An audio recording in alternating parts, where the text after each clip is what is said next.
Adlaw nga Sabado karon mga kaigsuunan, et sa 12 sa bulan sa Nobyembre tuig 2022. Ang pagbasa kinutlo ikan sa Ebanghelyo sumala ni San Lucas kapitulo 18 bersikulo 1 kadto sa 8. Unya gisugilo ni Jesus kining sambingaya aron pagtudlo nga kinahanglan sila magampo og dili gayud nila wad-on ang paglaom. Sa usa ka lungsod dihay usa ka maghuhukom nga walay kahadlok sa Dios o pagtahod sa mga tao, ug may usa ka byuda niadtong lungsura nga nagbalik-balik pag-adto kaniya aron paghangyo nga panalipdan ang iyang katungod. Miingon ang byuda, "Tabangi in taon ako batok sa akong kaaway. Sulod sa taas nga panahon ang maghuhukom midumili pagtabang kaniya, apan sa katapusan miingon siya sa iyang kaugalingon, bisan tuod wala ako'y kahadlok sa Dios o pagtahod sa mga tao, apan tungod kay nagsigi man og samok kanako kining maong byuda, panalipdan ko na lang ang iyang katungod. Ay kun dili ko kini buhaton, magsigi siyag balik-balik hangtod nga kaupsan akong pailog." Ug mi padayon ang Ginoo,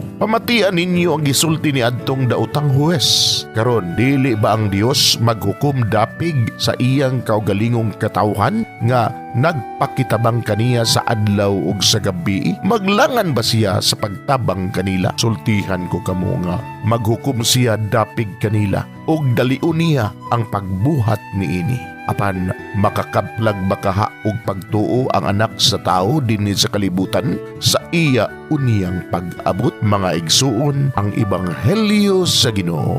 Daygon ikaw o Kristo.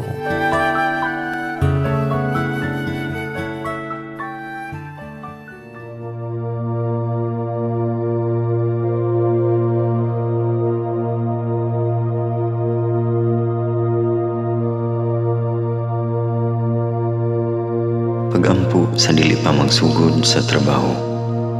Magampo kita. Sa ngalan samahan, sa Anak ug sa Espiritu Santo. Amen. Langit no namong Amahan, sa among pagsulod nining trabahoan, among gidala ang imong presensya uban kanamo.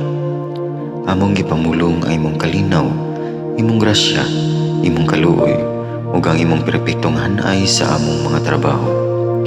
Among gipadayag ang imong gahom labaw sa tanan diha sa mga butang nga among mahimo, masulti, mahuna-unaan ug mahukman sulod nining adlaw. Ginoo, nagapasalamat kami sa gasa sa kinabuhi niining bagong adlaw, niining kahigayunan nga kami nakasulod sa trabaho ug mamahimong parte niining nga grupo. Salamat sa mga gasa nga imong gitugyan kanamo. Hamong gamiton kini diha sa pagimaya kanimo. Hatagi kami sa kusog ug kadasig sa pagbuhat sa among mga trabaho. Panalangini ang among mga proyekto, mga ideya ug kusog, aron sa ingon bisan sa pinakagamay namong mga kalampusan, magahatag kini sa imong himaya. Ubani kami, Ginoo, sa among pagtrabaho nining adlaw. Puna kini nga lugar sa inspirasyon ug kusog.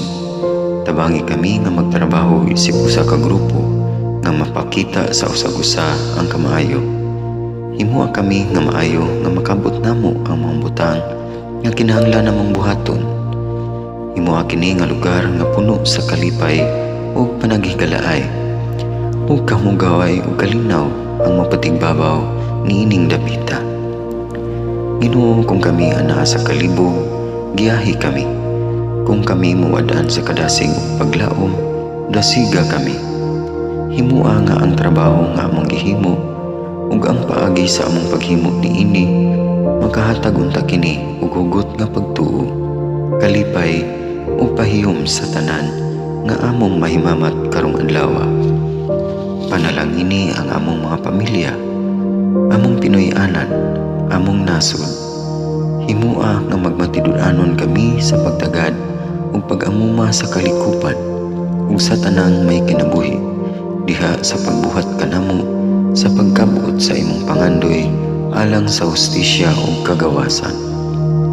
Ug Ginoo, sa among pagbiya nining lugara, tagay kami sa imong panalangin ug kaluoy sa among pagbiyahe.